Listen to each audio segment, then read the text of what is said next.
Thank you all for being here today. As I mentioned, I'm Brenna Teigler, and I'm the Chief Fellowship Officer here at Activate. And thank you so much for joining our informational webinar about the Activate Fellowship. So excited to have you all here today. I'm going to do my best to be checking the Q&A throughout, but we have plenty of time for questions at the end. So feel free to populate things in there as you think of them. We'll be going back to that. And we'll be using the Q&A and the chat and the raised hands feature at the end. Louis, I see you have your raised hand, but I'll bring you back in at the end. So I'll close it for now. Quick outline, we'll be talking all about the fellowship today. So I'll cover some of our history, what is the fellowship exactly, what have our fellows achieved, and then most importantly, what is the actual application timeline, how can you become a fellow? And as I mentioned, we'll have plenty of time for question and answers at the end. Okay, what is Activate? So we exist for you. So we saw a gap in the entrepreneurial ecosystem where scientists needed support to bring their innovations from the laboratory into the marketplace. And so we empower those people who are the scientists, engineers who are making those critical discoveries, who then want to be making a broader impact and taking their innovation and commercializing it and creating companies and products and being the leaders of those ventures and having an impact to make our world a better place. So as we say here, we empower scientists to reinvent the world by bringing their research to market. And that's really what we do. We're a 2-year fellowship to support you as the person who wants to make the world a better place through your science and technology. And here's a picture of our last community event. We were just at a retreat, and so we have a lot of fellows right now. These are our current fellows and team, and we have a whole many more alumni. So the point is that we are building a strong community to be helping you transform the world. All of these people here have the same mission of taking science to product. And so we exist to support you as people through this 2-year fellowship. I've said this a ton of times, but we exist to support you as the fellows. And what's important is that we actually give money to you to do that. We don't ask for any fees or equity in return. We are a nonprofit, and so we support you in developing your own IP. We don't take any stake in that either. And importantly, we exist to help people who are making physical things. So it's really hard in the hard tech entrepreneurship space. It takes a lot of time, money, resources, support to be building a physical product. And so that's really where we come in. If you are software based, we work with some things along the lines. We can talk about that in the Q&A. But it's really for people who have those long lead times trying to build physical products. And for a purpose. So there are tons of global challenges, climate change, food accessibility, and secure infrastructure. So we are here to be helping individuals who want to make the world a better place in one way or another. And that is, as I mentioned, we're a nonprofit, so that would be aligned with our mission of science for good. And just as I mentioned, there's no one global challenge people are trying to tackle. There's no ideal person out here that we're trying to find to help them tackle that. And what I mean is that the more diverse and inclusive community that we can be building in the fellowship, the better for all. So we really prioritize having diversity in the fellowship, building an environment that is psychologically safe. We take the attitude that the more people that are involved, the better products and systems we will be building together. And as I mentioned, that we're just enriched by bringing more perspectives into our community. And so please keep that in mind as you're applying to the fellowship. We really want to be bringing all individuals here and be helping them succeed and to be building this future together. So who are some of our fellows? This is Atasha Cave. She was in our very first cohort back in 2015, and she founded the company 12 along with 2 other co-founders. So they came out of Stanford, they were graduate students, and they went out there, they tried to get some early funding to get what they were doing. And everyone said, hey, what you're doing is really wonderful, but we really need you to see need to see that you built that prototype before we will invest in you or give you any resources. And so that's when they applied to us as the fellowship. They took that 2 years to then build that early prototype. And now they have, I don't know, 200 employees. They've really excelled, and they've taken this innovation from their graduate school, and they built a true company out of it. And so they wouldn't have been able to do that without the support of the fellowship. And Miguel followed a similar path. He worked on a new combustion system out of UC Berkeley, and it's a brand new system. It's really hard to be trying to get people to be using new kinds of engines. As I'm saying, like a new kind of combustion, like why would people do that? And he has a really innovative way in which we can transition off of fossil fuels.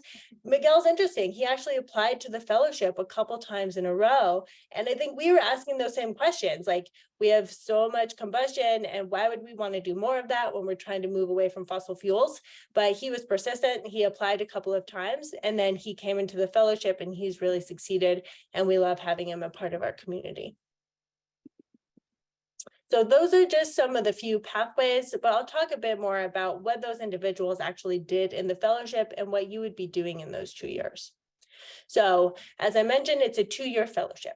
So we think that bringing you, the scientists and engineers who need to be developing those early stage technologies, that you are really the best people to be moving that forward, because you know that science and technology so well. You're the best one to be going out there, talking to potential customers, figuring out what the potential pathways are to bring it to market with different kinds of products and value propositions. And so we invest in you through these 2 years to be developing those skills and those mindsets to be able to do that effectively. And we give those 2 years to you by providing you different funding, and I'll go more into that in the next slide, so that you have this time and funding to figure out where you should go. You have that time to pivot before you bring in too much capital, before you get on that venture capital treadmill where then you need to just be building as quickly as possible. We give you that flexibility to figure out, what should I be doing with this technology? Should it be a product? And some cases, the answer is no, and that's perfectly fine. We're here to support you as individuals and your pathway in becoming leaders in the science innovation space. And so you obviously need this time and funding to experiment, but to be able to figure out what is that pathway, you need access to the networks, to the capital, to be having those conversations. So we have, I'll just go to the next slide that provides some of those details. We have these connections that we'll offer to you in terms of our leadership council, in terms of tons of venture capitalists and subject matter experts. And our team is built where we have a set of managing directors who are there to be your guides throughout this process. So I mentioned time and funding a few times. What does that actually mean? For the 2 years of the fellowship, we provide you with a living stipend, and that ranges based on your years of experience. And then we also provide an annual travel allowance, health insurance stipend, and relocation if you need to move with outside of where you currently live to one of our communities in residence. And then we provide your company with $100K in research and development funds. We can talk more about how you can spend that money, but just know that first part, the stipend, all of that, that goes to you as an individual. And then those research and development funds go to your company, typically in the form of a recoverable grant. And then when you participate in the fellowship, we have a number of partners who are available to offer different flexible capital when you are ready to access it. And at least 75K, hopefully more, you would have access to apply to in the fellowship. So I mentioned already our expert community. I'll hop over to the entrepreneurial education part of the slide. I have a team that is solely focused on developing the educational resources that you need to be taking your science to product. You can think of this like a mini MBA for scientists. And we also have developed a custom mentorship program to support your growth as from the science to entrepreneur that you'll be doing throughout the 2 years of the fellowship. And no one can really make progress making science to product without doing research. So we can help you access certain facilities. We have certain arrangements with partners in our in-residence communities where we can help you do that, and while also retaining your IP rights. So to drill down a bit on what the fellowship actually looks like from a practical cadence, on the weekly standpoint, we meet together as a community, and there are opportunities for education and professional development relevant to the science entrepreneur journey. So we have different guest speakers, we have educational content, and then the point is that you're also building community. You're having a chance to ask the casual questions like, oh, I'm trying to hire right now. How are you doing? What templates are you using? Like, what is the funding landscape out there? I'm out there having conversations. What is that looking like for you? So on a weekly basis, you have the opportunity to be having some educational learning, and then also be bonding with your community and asking some of those questions that you have as you're going through your own journey. We have a chance monthly for you, monthly minimally, maybe more, to be checking in with your managing director. So the managing director, I'll talk a bit about them soon, but they're ones that have been through this journey. So you'll be able to talk to them about your specific challenges, and they are there to troubleshoot with you to figure out what you can do differently. And then quarterly, those individuals will also be joining advisory board meetings that you hold. They're your meetings, and that's a chance for you to step back. They're like proto board meetings, so it's getting you used to having that for when you do raise money and have a board. But it's a chance to step back, to be thinking, wow, what did I accomplish last quarter? What do I want to do next quarter?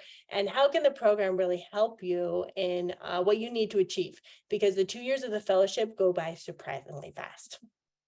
And then annually, we provide annual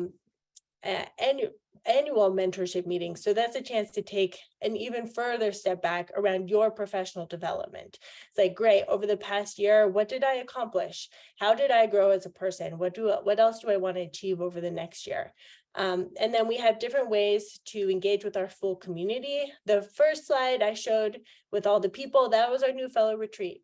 We bring the new and current fellows together to get to know each other and to have some reflection and some learning time.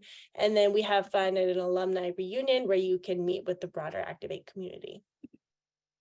So I mentioned these managing directors a couple times. Who are they and what do they do? So I have pictures of all of them here. We have not yet hired our managing director for Houston. That is our newest community in residence. And these are the people who have done it before. They have gone through that entrepreneurial journey, and so they know the pitfalls and they know how to support you as you are taking that journey yourselves. So while you will be in a specific community, be it Berkeley, New York, Boston, or distributed across the US in our Anywhere community, or in Houston in our new one, and you are specifically engaging with that managing director, you will have access to this full network. And so you should consider these people to be your mentors and your guides as you're going through, and you should take advantage of them in the program.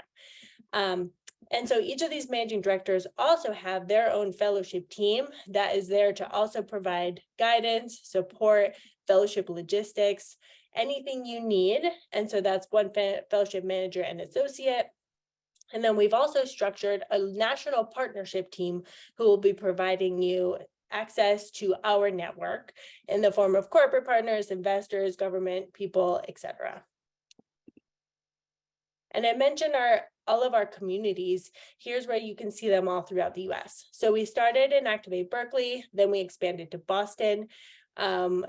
a few years ago, we opened a site in New York, and we have our Activate Anywhere community, which I mentioned is supporting fellows outside of these communities and residents anywhere across the US. And then we are so excited that we opened most recently our Activate Houston community. So we will be having fellows there next year. This is the first application cycle that we're receiving applications for Houston.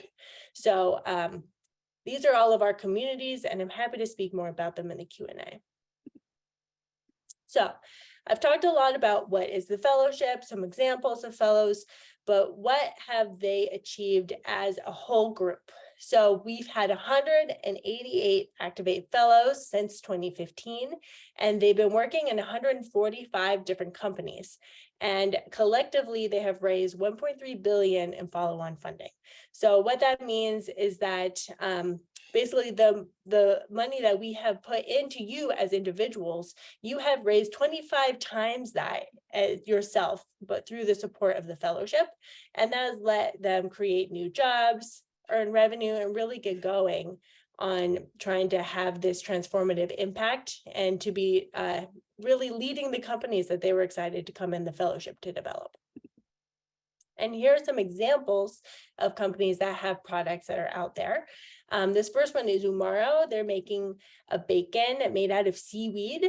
It's actually in a bunch of different stores. You could order a box of it online if you'd be excited. I've had it a couple times. It's quite good. And the next one I'll highlight is Gradient. Gradient is developing an AC unit that can hang over your window.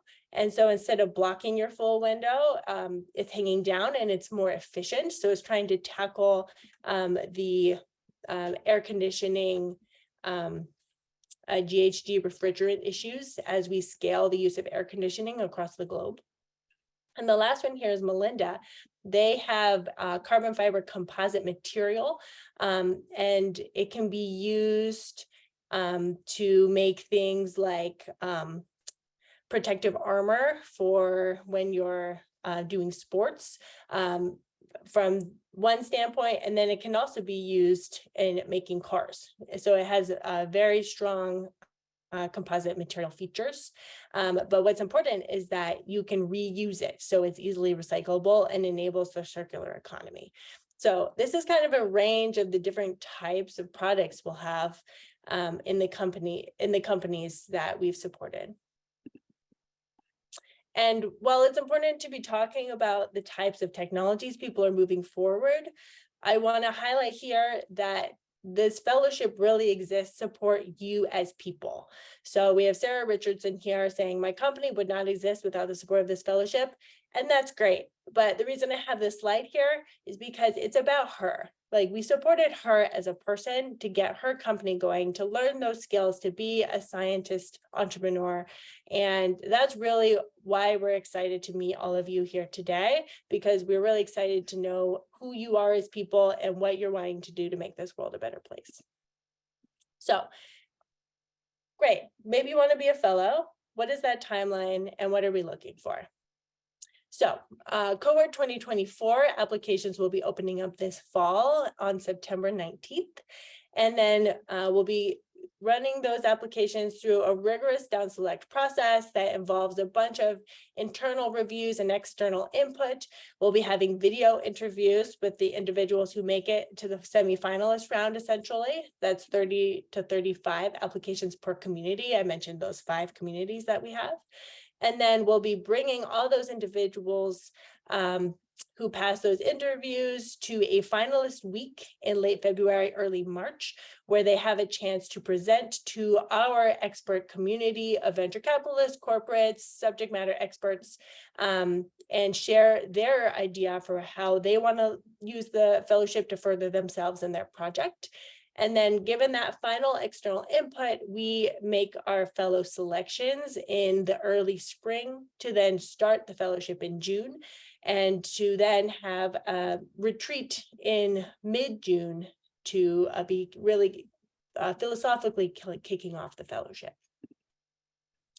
And I mentioned a couple times some example fellows, but you've often been seeing them at the end of the fellowship like what they've achieved. Let's talk a bit about what they look like when they're coming into the fellowship.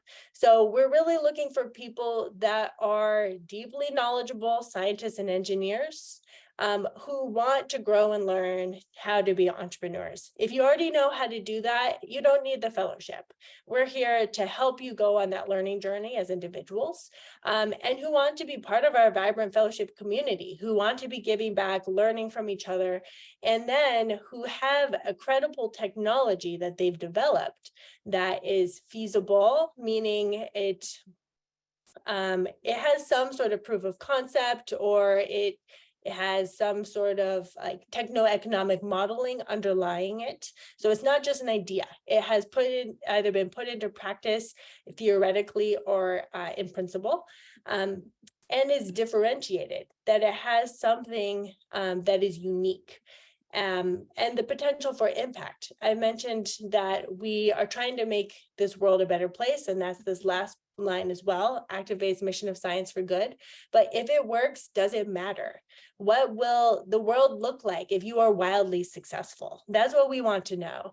And I have it at the end here, but it's the most important part. Would receiving the fellowship support make a difference? If you've already raised $2 million, you don't need us. As I mentioned, if you've already gone on this journey before, you don't need us. In what ways will the fellowship have transformative impact on you and the technology that you're wanting to move to product? Here's a few more details. This is also on our website. I'll go through it quickly for that reason.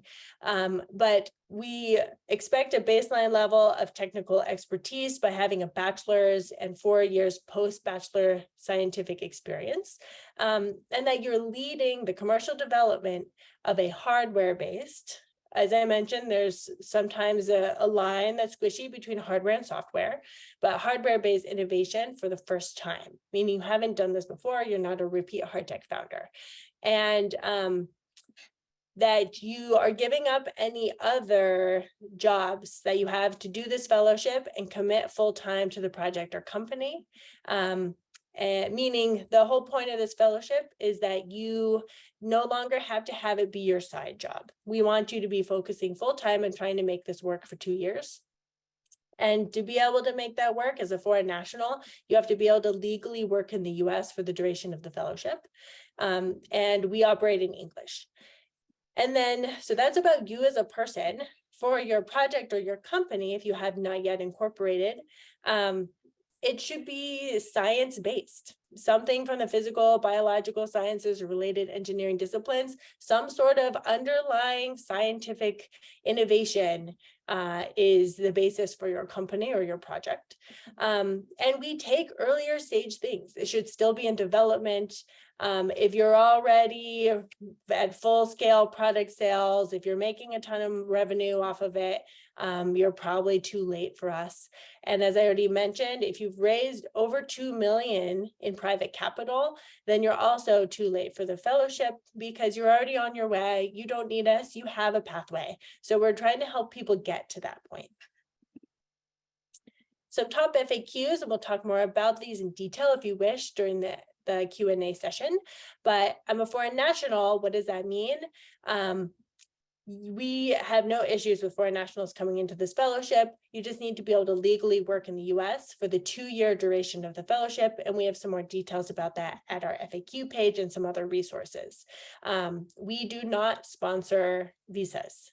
So that's the main thing to know. We are not your employer. We cannot sponsor your visa. You will work for your company.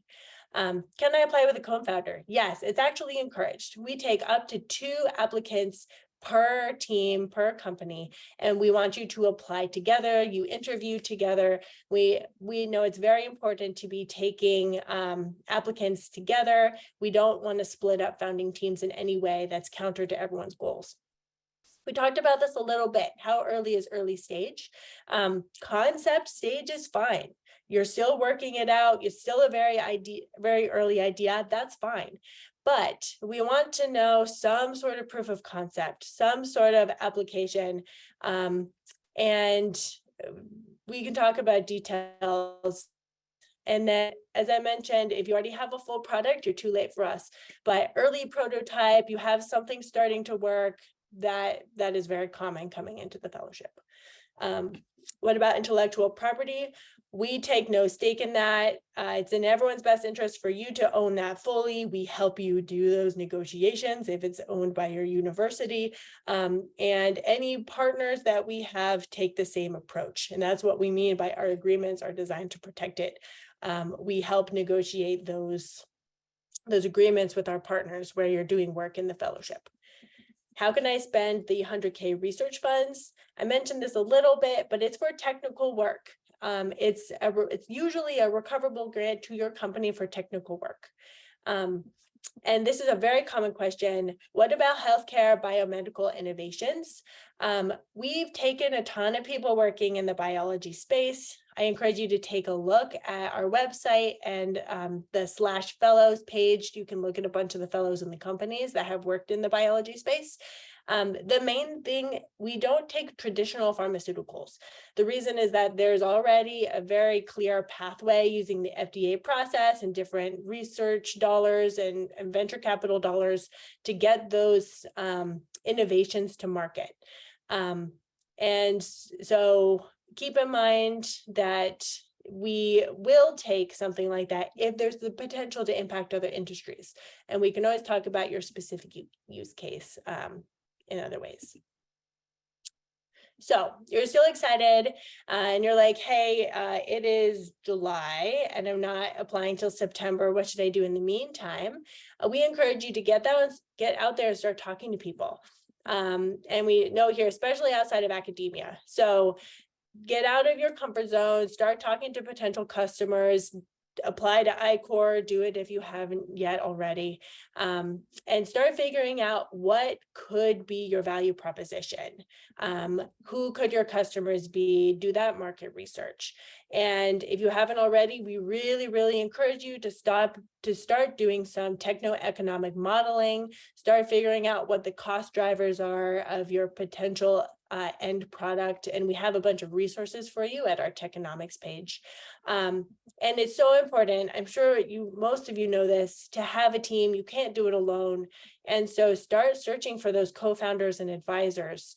And ideally, you have that co-founder by the time you apply to the fellowship so that you can apply together.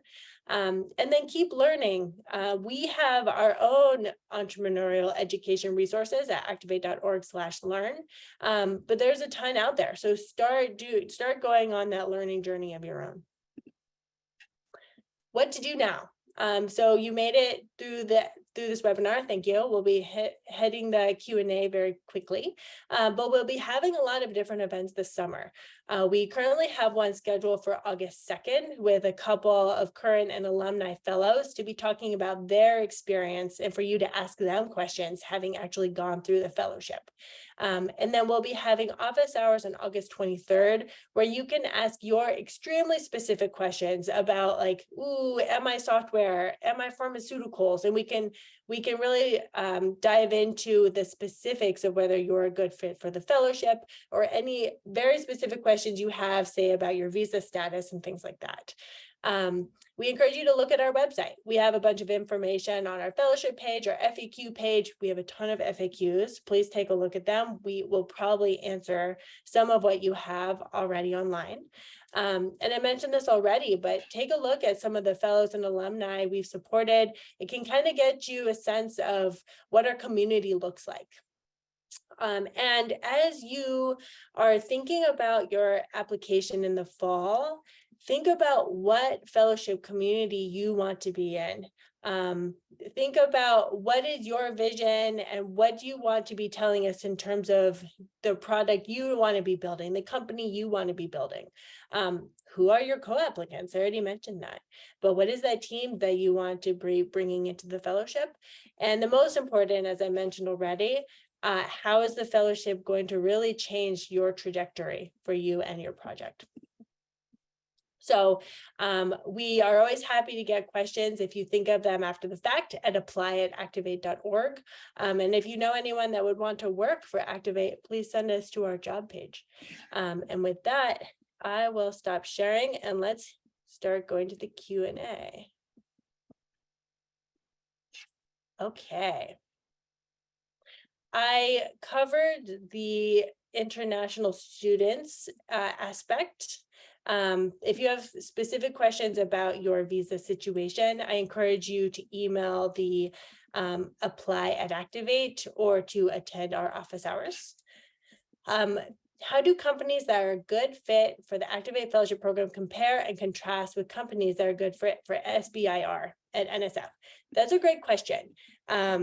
I think there's excellent overlap there. Many, if not all, of our companies apply and receive NSF SBIR funding either before coming into the fellowship or during the fellowship.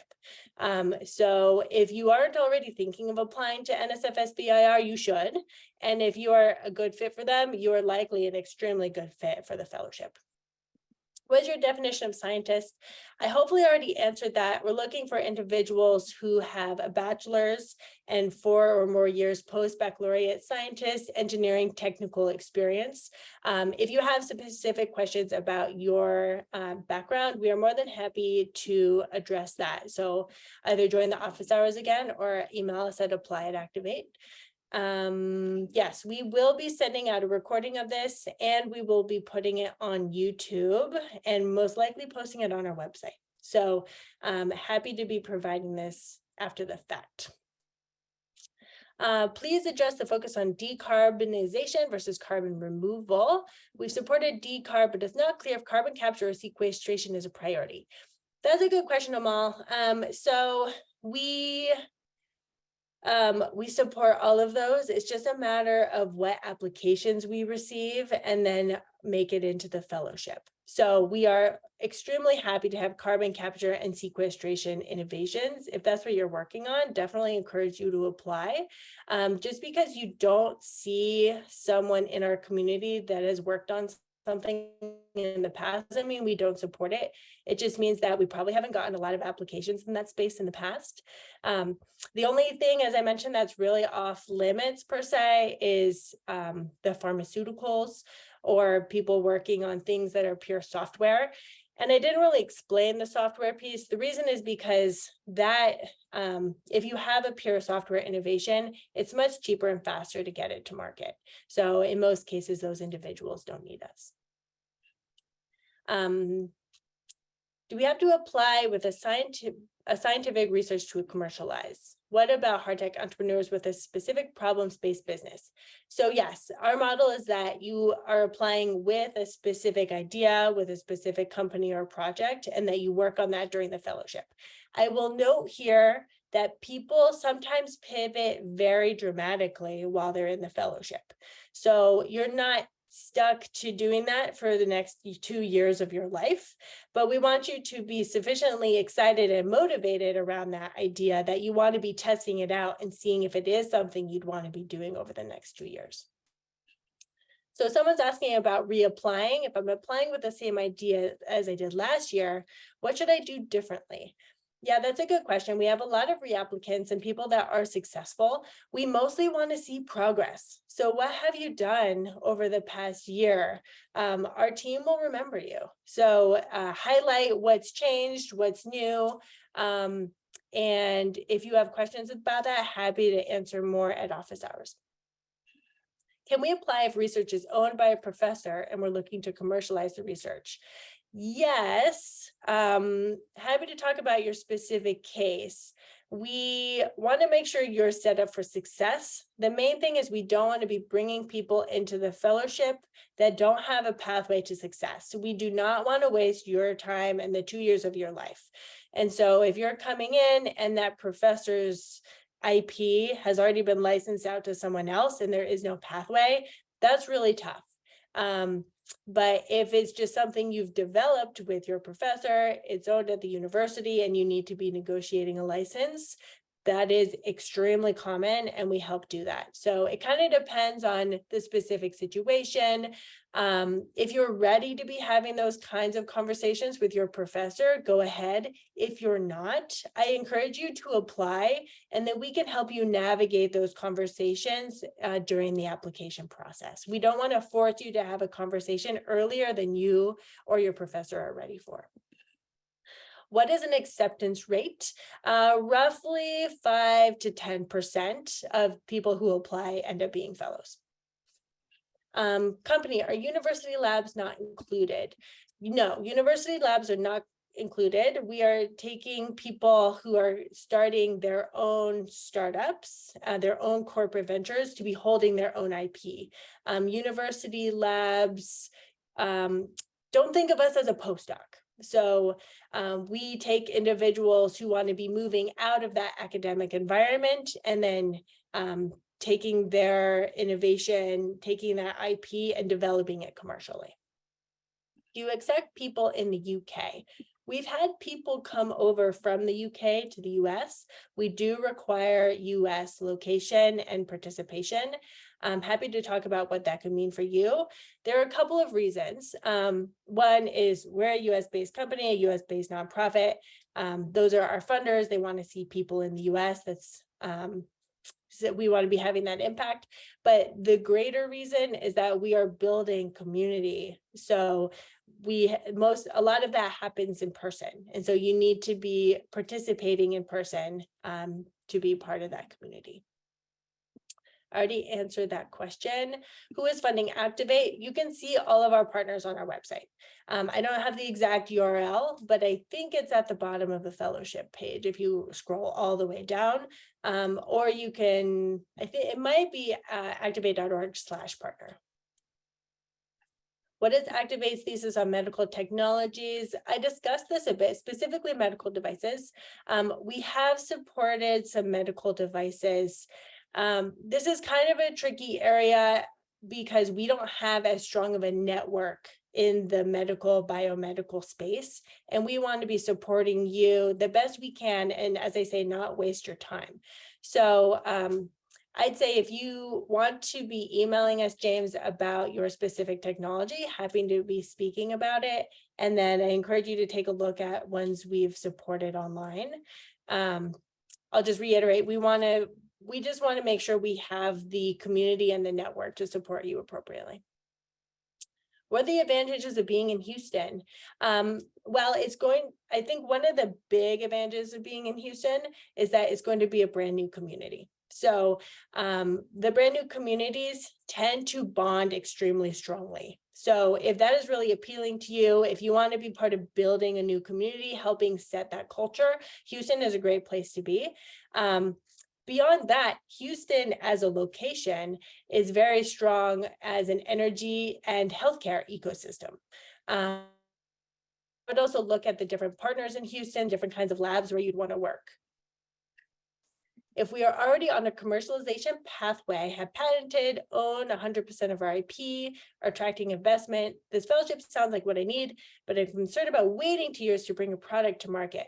Oh no, there's no waiting, my friend. So a question from Will. Apologies if I gave an incorrect, I guess, opinion of what the fellowship is. We want you to move as quickly as possible in the 2 years. There's no waiting. We're trying to help you move based on where you are today to be getting as far as possible in that commercialization journey.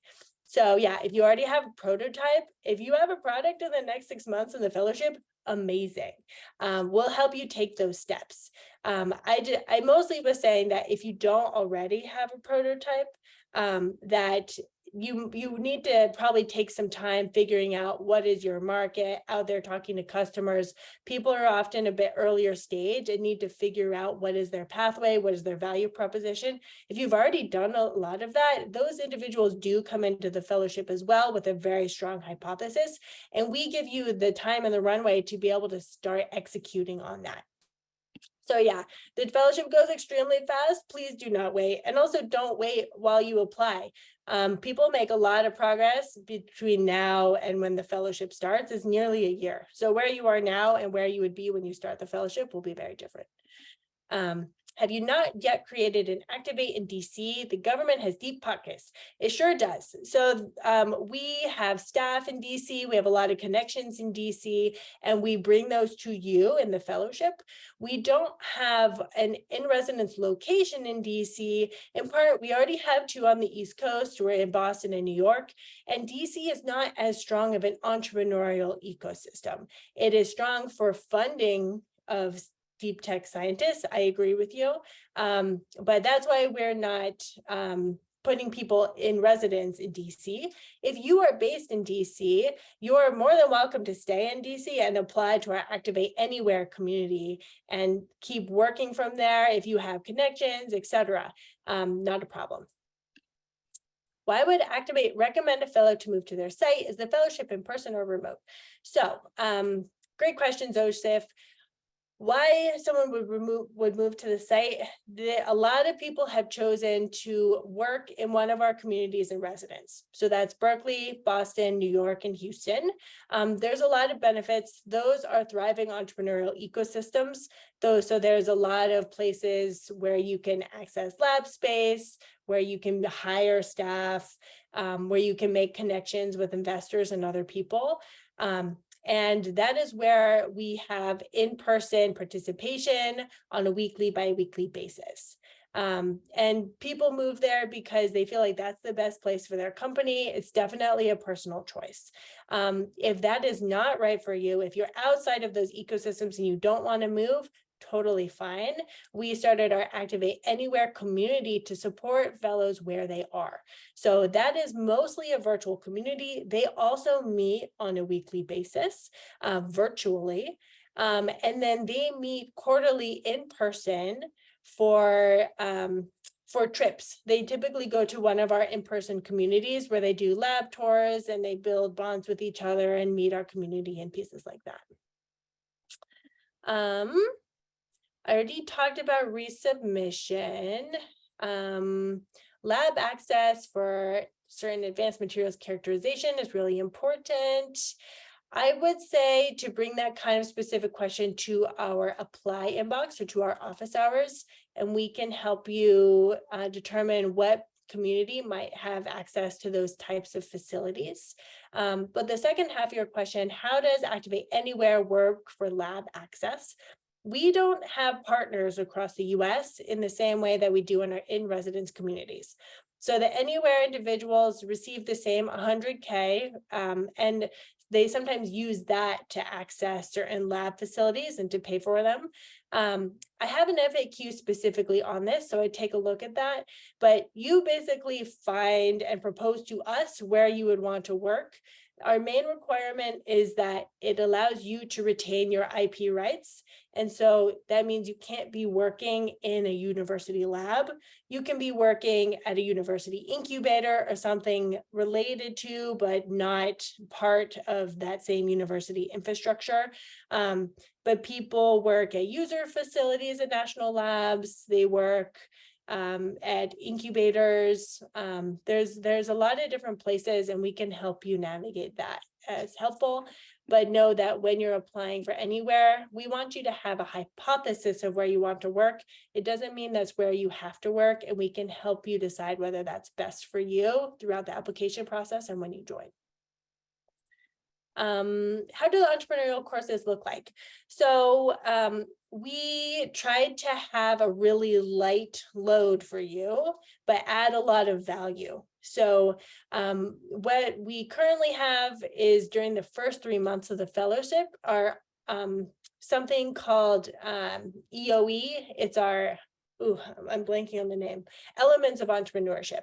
And so that's kind of a flipped classroom style. We provide some guidance to you, like we have you read a short slide deck about like different kinds of funding, for example, or how to form an advisory board. And then we come together as a community and talk about it and learn from each other. And so that's an example of what I'd say courses look like.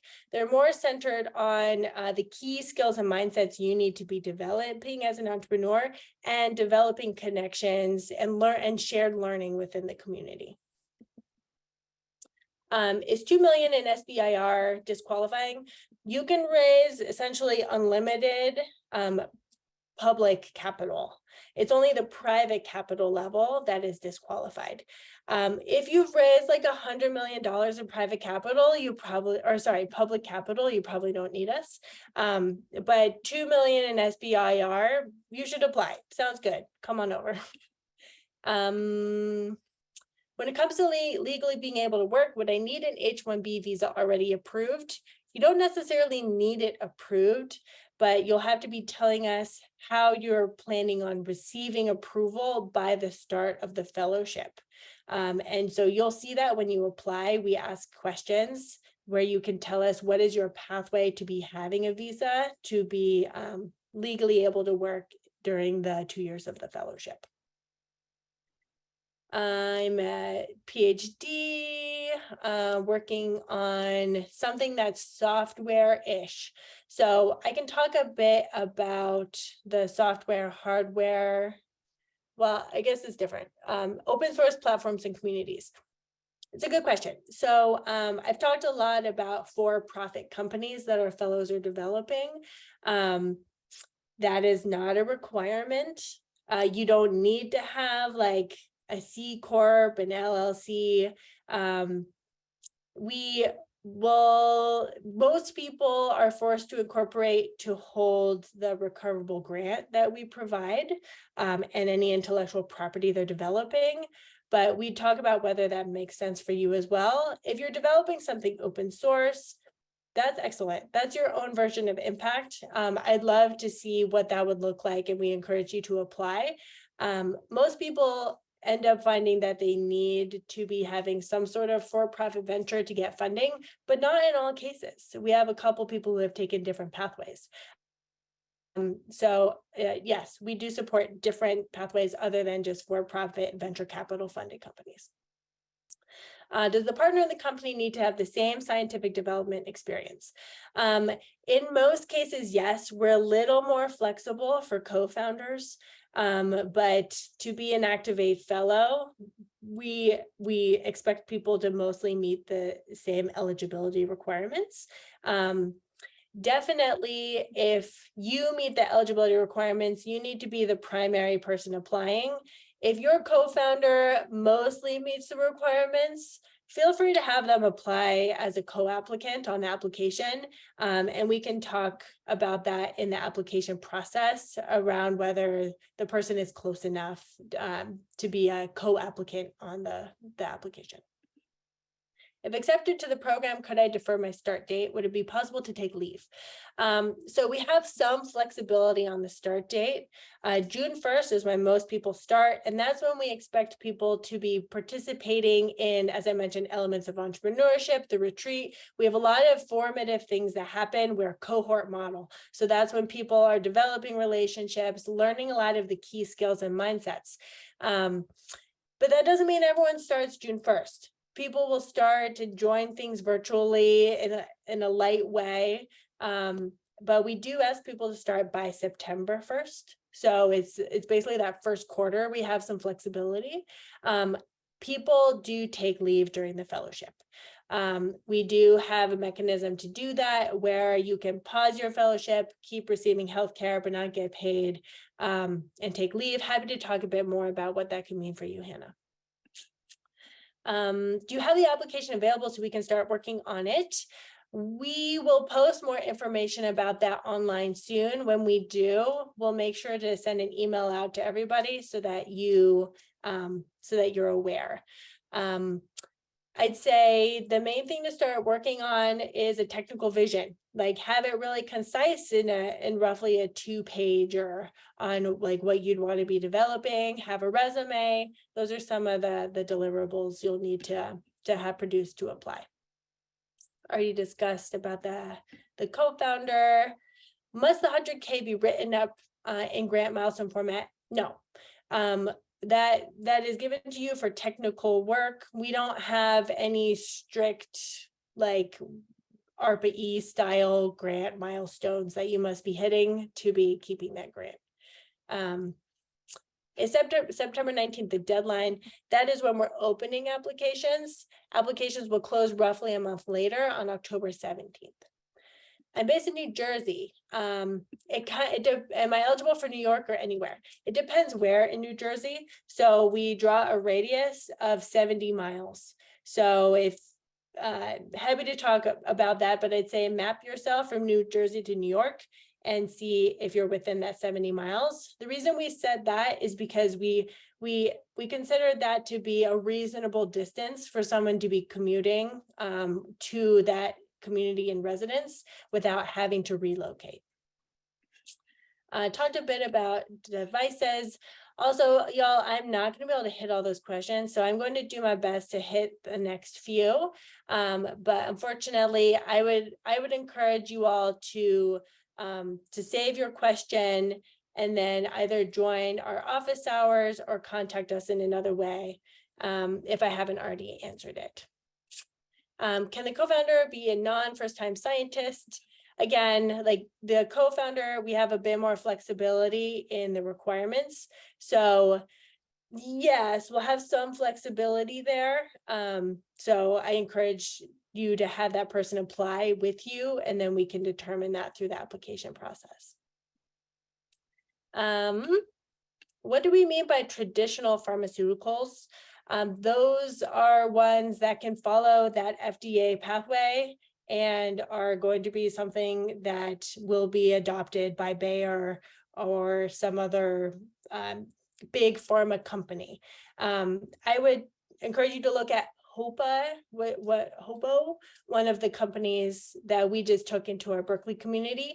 That fellow is working on a non-traditional pharmaceutical, which is helping with lead poisoning. So that person can't really follow that same pathway, and also has broader impact because can address other things other than just like the human health aspect. Can I apply for seed funding on NSF and also apply for Activate? Yes, fully encouraged. Apply for grants, get the money you need. We don't want to be holding you back from making any progress while you're waiting on our application process. Talked about this one. Have you had university faculty as fellows?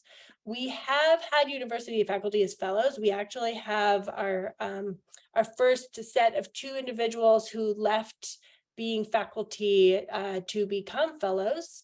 Someone can think of taking a sabbatical, but it might be tough for 2 years. I'd say let's talk about it. And 1 year's tough. You need to commit to the 2 years of the fellowship. But happy to talk a bit more about your specific case. Talked a bit about co-founders. Yep, more professors.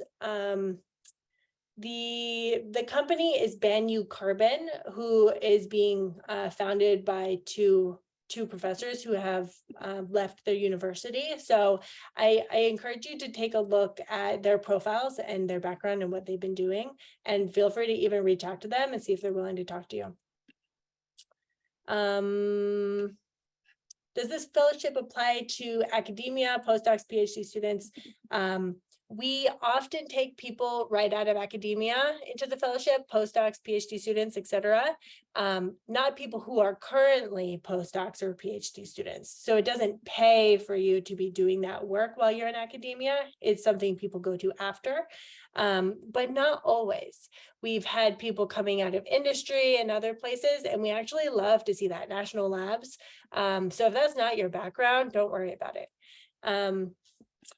I'll just end with this question. Can we have a copy of the slide decks or the links in the deck? Yes, we will be also sending out the slide deck in addition to the recording, so you'll be able to access all of this. I'm so sorry I didn't get to all your questions. I really appreciate all of you having such active engagement in this Q&A and for joining us today. And we have many more opportunities for you to engage with Activate and the fellowship. So I look forward to seeing you in the future, and I hope you have a great week. Bye.